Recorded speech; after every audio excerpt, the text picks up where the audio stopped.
It's been a really hot summer, and of course, our AC stops working. We can hear it try to start, but the fan never kicks in and no cold air comes out of the vents. So, today we're going to replace the capacitor on our Max Air 70 AC unit. This capacitor has two terminals on the top, and the whole thing kind of looks like a 9-volt battery, but a little bit bigger.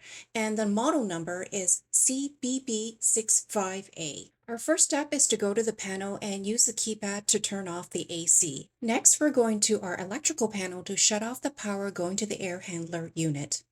Once that's done, we'll remove the cover from the air handler unit. There's quite a lot of screws, so you'll need a screwdriver. With that done, our capacitor is located to the right of the fan, and you can see two thick wires coming out of it.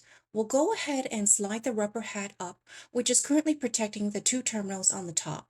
For that, we're just using a flathead screwdriver to help us lift the rubber hat off. Next, we'll remove the screws on either side of the capacitor so we can remove the bracket that is holding the capacitor to the air handler unit.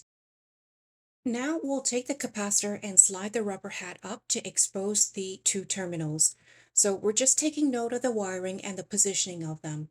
The white line on the wiring is exposed outwards, so that's how we'll insert the wiring when we replace the capacitor. Before we replace the capacitor though, we're writing the date on the bottom of the capacitor to remind us when it was installed, just in case. Now we'll go ahead and use some pliers to remove the wiring from the two terminals on the old capacitor. The last step is to insert the wiring to the new capacitor. Put the rubber hat back on to protect the terminals, and then screw the bracket on to hold the capacitor to the unit. And by the way, this capacitor can also be used for your pool pump, your washing machine, and your air compressor. You can see how super easy it was to replace, and no special tools were needed, no adapter, and no extra wiring were required. Once the cover is screwed back onto the unit, the power can be restored and then the AC can be turned back on.